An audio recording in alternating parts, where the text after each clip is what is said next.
Hello there. Welcome to Speaking of Business. I'm your host, Nancy Boyle. And today we're going to be talking about the resources and programs that are available to you, the business owner, from the Small Business Development Center at UNF. Joining me are Jared Bailey, Kathy Hagan, and Bob Myers with the Small Business Development Center. So, welcome. Thank you. Jared, we'll start with you since you're in the hot seat, and tell us a little bit about what you do for the SBDC. Sure, Nancy. With the SBDC, I perform two main functions. The first is we offer workshops for clients and a whole range of topics. We can do everything from helping people start a business to learning more about trading internationally, growing their nonprofit, contracting with the government, so a whole range of topics there. In addition, I provide one-on-one consulting with business owners. This consulting is at no cost, it's confidential, and our clients can come as many times as they want to take advantage of it. Excellent. Kathy? Okay. And I essentially do the same thing that Jared does, and really my focus is working with those businesses that are pursuing growth. So they've reached a level of operations, been in business 2 to 3 years, have 2, 3, 5 employees. Revenues are creeping up, and they're looking for ways to grow both sales, maybe adding employees, and certainly looking at ways to grow the bottom line. So that's my general focus in providing the one-on-one consulting for businesses. Okay, Bob? Also business consultant, as my colleagues see clients on a daily basis, as well as circuit rides, what we refer to as circuit rides in some of the neighboring counties, because we have an 18-county coverage area for our UNF office.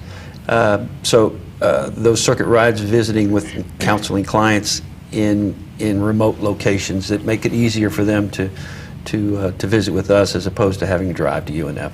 Okay. And this time of year, Kathy, you and Bob especially, share with our audience the certification that you guys have for the business continuity and disaster preparation stuff. Sure, since we're in the middle of hurricane season. Right, exactly.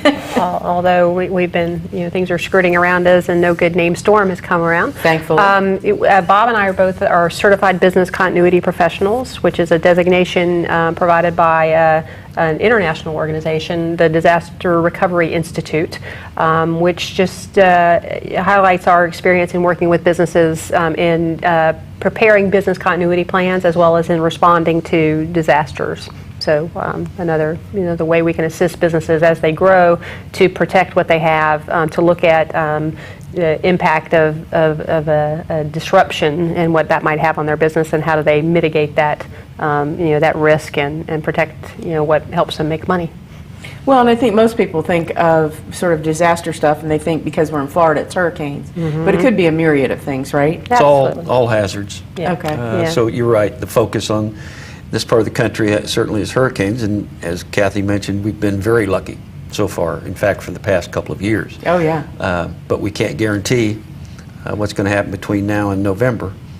So while we do focus on that because of the locale, it is all hazards. So it could be any type of business interruption that has a potential of shutting down the business for any certain amount of time or any amount of time. So we help businesses understand that they need to have a continuity plan in effect, and look at where we refer to as critical points of failure are, and how to mitigate those, make them least hurtful as possible.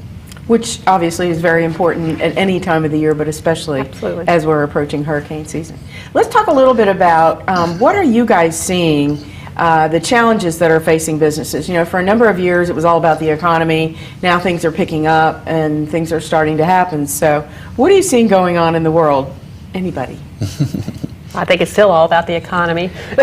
It is. The economy is coming back. I don't think there's any question about that. But job growth is still slow, not as fast as it should be.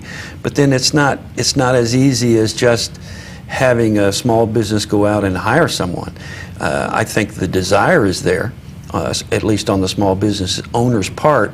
He wants to increase his employment, but if he doesn't have the jobs, if he doesn't have the contracts to carry out, then there's no sense in his hiring someone. So that's what I see. And I think there's still, that's driven by consumers, whether they be individuals like you and me or businesses, are still, I think they're still waiting and seeing about what's happening with the economy. As changes in, the political climate, changes in, things that are happening around the world with, the stock market responding to Syria and all that stuff. I mean, there's a lot of uncertainty, and surprises are really bad for businesses, and so they're still a wait and see thing from my perspective. Okay, Jared, you want to weigh in on any of that? Sure. I'm seeing a lot of clients as their businesses are growing, struggling to find the type of customers they're looking for. So as the economy is coming back, they'll say, I want to make sure my customers meet kind of my business strategy. If I'm going to be about quality, I want people who value quality. If my business is going to be about low cost, I want people who value this low cost mindset and not just picking up anybody because they need the extra business. So how are you solving those problems? What are some of the programs or the tools that SBDC has that enables you guys as consultants to help your businesses grow and expand, find employees, connect with the customers? The programs we have, at least over the past couple of years, tried to focus on different areas to specialize in. Okay. Kathy touched on looking for particular businesses that have growth in mind, that have meet characteristics that we've set up for a special growth acceleration program that we have, meeting a criteria having to do with employees, revenue, amount of revenue, and who want to increase employment and retain the employees that they have, also want revenue and would like to have access to capital as possible, as much as possible. But then we also have programs like a Business 180, we refer to as Business 180, businesses that are struggling perhaps a little more than others. So we offer specialized financial analysis and offer them marketing help and whatever help they need to kind of turn that business around. Other programs dealing with intellectual property, for example, I think we do a good job in helping people understand the trademark, copyright, patent registration, dealing with investors in their growth of their business. International trade, Kathy can speak to. Right. So and so part of it, one of the words that Jared used that I want to build on is strategy, because a lot of the businesses that we work with maybe have been minding their own business, doing just fine, and now there's really they have to think strategically in making decisions, and so we use a lot of the tools that we have to help guide them in making decisions. And international trade, one of those areas they can pursue to decide, figuring out a strategy for exploring markets, overseas. A lot more customers beyond our borders than there are within our borders. So one strategy, but I think it's really, I probably could put under the umbrella all of our programs is we're arming our clients with information to help them make decisions and to be smart about it. I mean, Jared and I actually just met with a client where, again, minding their own business for the last 2 or 3 years, doing great, and oh my gosh, we're doing great, and they're a little bit afraid, and so they just need a sounding board, kind of an outside looking in, if you will, and I think that's what we did with them for, a couple hours this morning. Well, I want to go back to the growth acceleration program that Bob was talking about. What's the typical client look like that is a good fit for that program?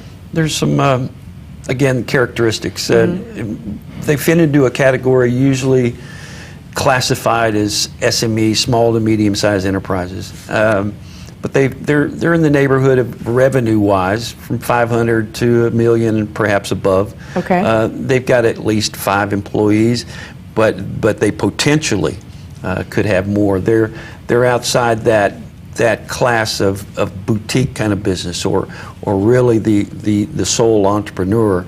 This is a business that is just founding their processes. Okay. And they are understanding, they're a little more sophisticated in understanding their market, their client, customers, and the operations of the business. But they need perhaps a little more help in strategizing for growth. So kind of walk us through that process. You know, I've got this business, I'm in the 500 to a million revenues, and I've got my 5 employees. I want to grow, but We normally, Kathy and I, upon the initial client contact, do an assessment Okay. of the business's health. Okay. We try to uncover what issues face them that might retard their growth, and what tools and what help we can provide them with, either ourselves or perhaps some outside consulting that we can bring in.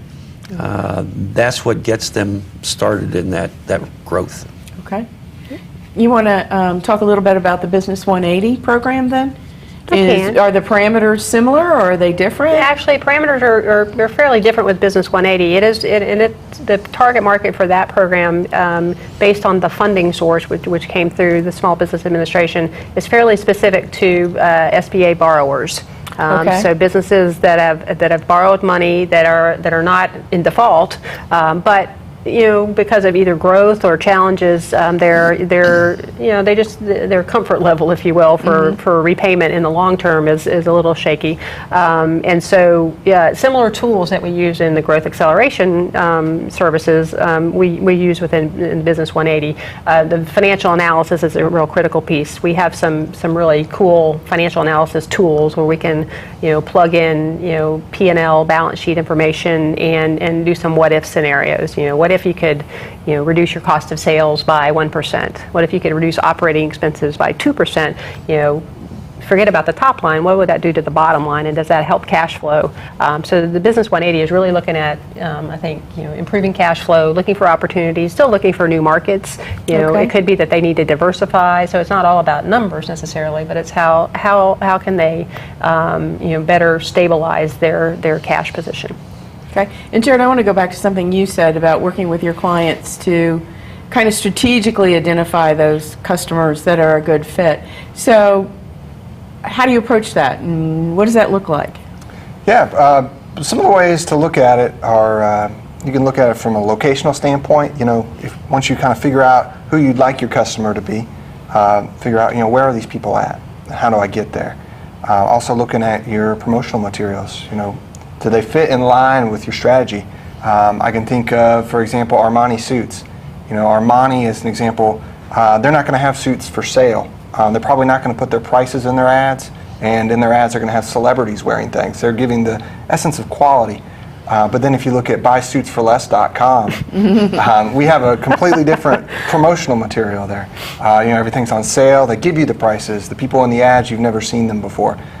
Very similar product, but very different location and group of people that they want to get it out to.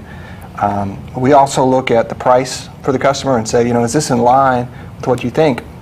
I find a lot of customers are afraid to raise their prices, even if they have a quality product. And they're afraid for any number of reasons, whether it's losing customers or feeling like they're too greedy as a business owner. And what I try to say, if your product's really quality, why don't you let the price say it's quality as well as everything else? So just kind of making sure the whole business is giving the same message. Yeah, that Armani suit isn't $1.50. No.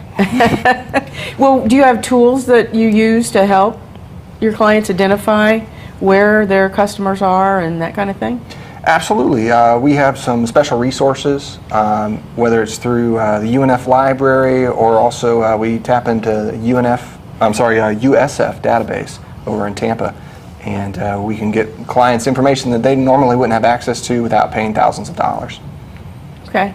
So, Kathy, let's go back to the international trade concept, because I remember when things were getting really tight in the economy, a number of clients were coming in and looking at where can I go for a whole new customer base. And international trade was one of them, and of course government contracting was another area that a lot of people who had been hesitant perhaps of getting into, Right. sort of jumped into. So let's talk about the international trade thing and some of the programs that are available through the SBDC, because I think people have a misconception out there. They think I don't make a product, I'm not a manufacturer, so international trade just isn't for me. And having heard you talk about this before, I know that's not true, but a lot of people don't. So do you Sure. want to talk about that a little bit? Sure, and there's a big push, our funding agency, which is SBA, and our national SBDC organization, there's a huge push for increasing the number of businesses that export, because there is a very minute amount in terms of percentage of the number of businesses that actually export. And in fact, the president has an initiative to double exports over 5 years, which I think we're like in the second or third year of that. So, and we're on track to do that, but because it's new markets for businesses.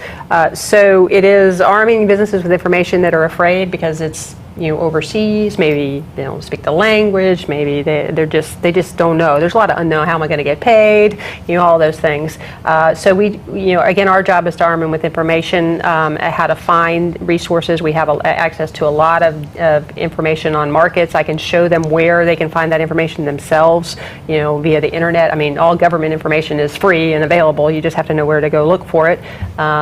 So helping them decide. And I will tell you that from the administration standpoint, and most of the people that deal with export, they would much rather deal with manufacturers. Oh, sure. But distributors, middlemen, service providers like engineers or consultants, there are opportunity, architects, surveying, those are opportunities to export as well. So it's really, to me, it starts with, number one, do you have a product or a service that can be exported? Number two is looking at what are the potential opportunities in other markets. And so there's a tremendous amount of data available to evaluate markets based on population, based on infrastructure, based on GDP, all those things help decide, is it a worthwhile market to pursue or not?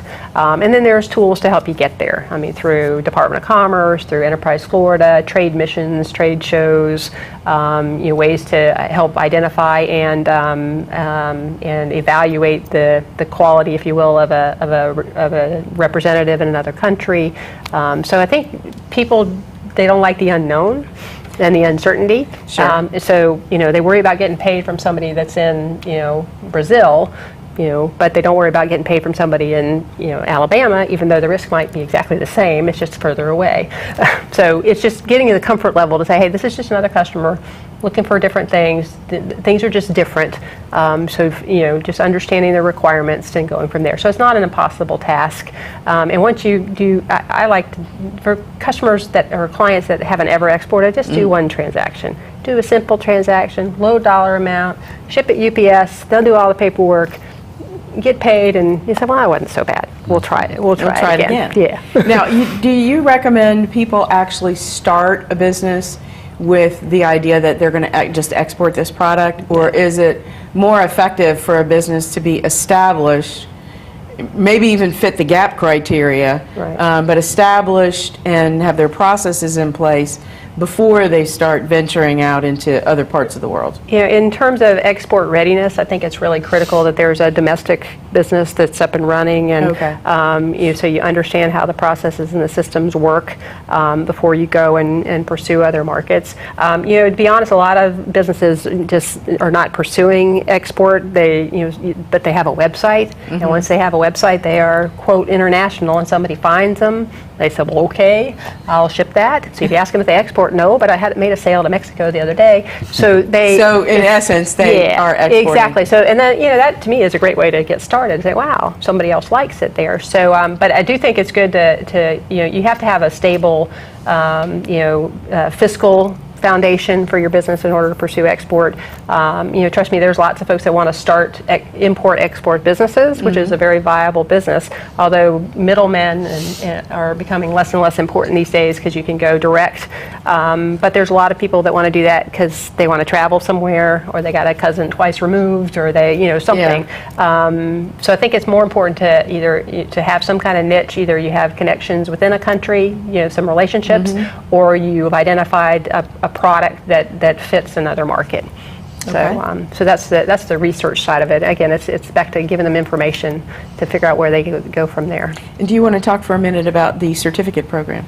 I know it's not coming up till next year. Oh, but- sure. So training, Jared mentions that we do a lot of training, and a lot of it is focused on startups, but specific to international trade, we have several levels of training, if you will. A 2-hour international trade basics, kind of a lunch and learn kind of thing, just kind of, give the umbrella of what's involved in trade.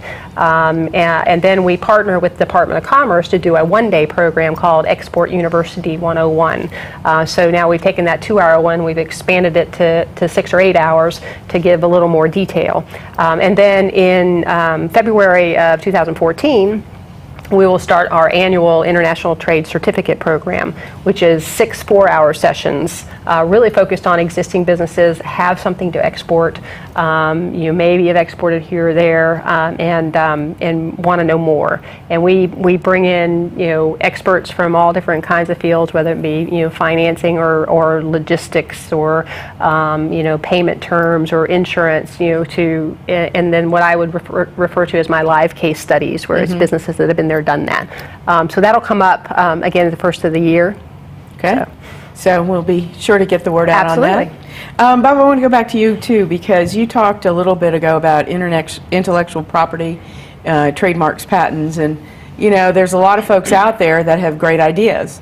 I caught something, I'm not so sure this is a great idea. I caught something on the TV last night about this kid who has developed it looks like a satellite dish, and he's harnessing the sun's rays and he's burning stuff. And he started out because he would take a magnifying glass and burn there's a lot of kids bugs. And doing I'm that. like, okay, I'm not so sure that this is the greatest product. But the point is, there are a lot of people who come up with these ideas for a new product, and they want to get them trademarked or patented or whatever. And so how can you help those folks? Our main job in respect to that is to help them understand how to protect that piece of intellectual property, whether it's a trademark, copyright, or patent. So again, it's offering them information. We can't trademark it for them, but we can help them understand what they have to do or who to go seek help with to get them at least knowledgeable about how to protect that piece of property. Because it's intellectual. We have insurance, or we build fences around our yard to protect our house. So in this case, it's just erecting that legal fence to help them protect that piece of intellectual property. Well, and I think it's important because there's a lot of people that they've got these ideas, and yet, kind of going back to the fear factor thing, they hear about these companies on the web or on the TV. Oh, I'll help you market your new idea, your new invention. And I think, at least coming through you at the SBDC, there's that confidentiality issue that they can feel comfortable, nobody's going to steal their idea, that they're going to get guided and directed into the right places. Confidentiality is important. It's critical, especially with some of the clients that we're talking about. But also the idea about finding someone through the web or whatever, which is obviously an easy place to find people who offer the kind of help that may not be the kind of help that they need, especially in light of the fact that they might charge for that help. So, inevitably, as Jared mentioned, our services are at no cost, and while we can't act as an attorney, a patent attorney, we can give them information, enough information, of course, I believe, to help them deal with perhaps a patent attorney or legal help that then they know what they're looking for. So they don't have to pay someone to know what they're looking for. Gotcha. Let me also mention, we were talking about services. We're starting in the past year or so agribusiness. We're trying to focus a lot on agribusiness because a lot of our counties are rural. So we have a program in place that through counseling and training helps farmers, especially, or any type of agribusiness, look at and regard that farm, for example, as a real business. Its financials, its marketing, its operations, and its management, true aspects of a business as it applies to a farm. which, again, like with the nonprofit organizations, they know how to farm, they know how to provide this mission-driven service, but sometimes their area of expertise is not in the business operation. of Exactly. things. So, and Jared, I want to come back to you because I know one of your areas of expertise is website stuff and the whole concept of search engine optimization and all these big buzzwords that people hear and don't really know what it is. So, do you want to talk to us about that a little bit? Absolutely. Yeah, I have a lot of clients come in, and honestly, they're afraid of computers or afraid of the internet, and I don't blame them. There's a lot of information out there. It's tough to sort through, what's useful and what's not, and if you really don't know where to start or who to go to, it can be scary. So I try to provide them with as much education and help as I can to say, let's get you moving in the right direction. Let's get you to understand the keywords that everyone's going to be using when talking about whatever subject it is on the internet, and help you learn how to communicate better with your web developer or your SEO specialist. Okay, so what is this whole concept of SEO, search engine optimization? What does that mean? Yes, I think of Google like a matchmaking service. Okay, So Google's job is to pair websites with people who are looking for websites. okay, If Google makes a good match, everybody loves Google, Google wins, people want to go back to Google for their next search. But also the website wins because people who they want at their website wind up there and hopefully buy their products or order their services. And also the searcher wins because they found what they were looking for. So if Google makes a good match, everybody wins. The goal is to set up a website in such a way that you find the right customers and that Google knows you're looking for those customers. And so it's almost like a game. If you play the game correctly, then Google rewards you for that. And Okay. also the searchers are rewarded, so everybody wins. so you work with the web developer to get the website to where it's being picked up by the search engines for the kind of searches the company wants? Absolutely. Okay, I've always been confused on that, so thank you for clearing that up. No worries. So before we run out of time, do you guys have any tips, words of wisdom for people in our audience that, maybe they're in that growth mode or maybe they'd like to be in that growth mode, but anything you'd like to share? Some people, business owners, especially these days, in view of the market and the economy and so forth, have found that the government is a good source of contractual relationships. So we have within our center a Procurement Technical Assistance Center, a PTAC representative, that helps people understand how to deal and work with the government and contractually, bids and so forth. So I think that's worth mentioning. Okay.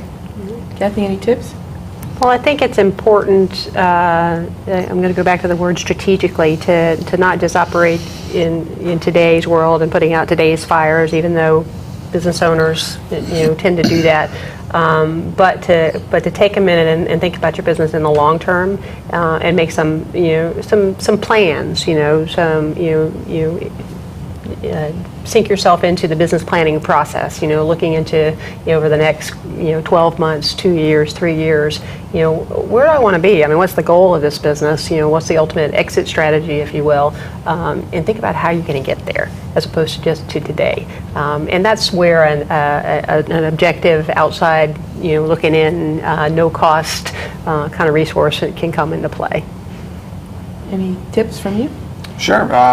Whether you're looking to start a business, you're in business, looking to sell your business wherever you're at, there are a ton of resources out there to help you do what you're looking to do. And don't feel like you have to go it alone. And sometimes people are riding the emotional roller coaster. One day they think this is an amazing thing to own their own business, and the next day they're like, why in the world did I do this to myself? And then the next day they're right back to where they started. Realize that there are open ears out there and people willing to help. Okay, now in all of your years, not so much your years, Jared, because I know you're relatively new, but Kathy and Bob, in all of your years with the Small Business Development Center, is there any one thing or one client or one success story that very briefly stands out? I don't think we have enough time left, do we? And talk about All right, maybe that was a loaded question. Well, I mean, I can think of one in particular who's I would call him my poster child, and you know, I'm known by my colleagues as somebody who's really into process mapping and managing, you know, things like that in detail. And so I found this client who loves it as much as I do, and so you know, for probably since 2004, I think I worked with him, and looking at the processes that run his business, making them more efficient, bringing in his management team to show them the things that we've uncovered, implementing the things that we've uncovered, and seeing the results. So it's great fun to see the results and to see the clients that are excited about, you know, working with us. You know, we help them, you know, implement things that have you know, helped in their success. So those are the best clients.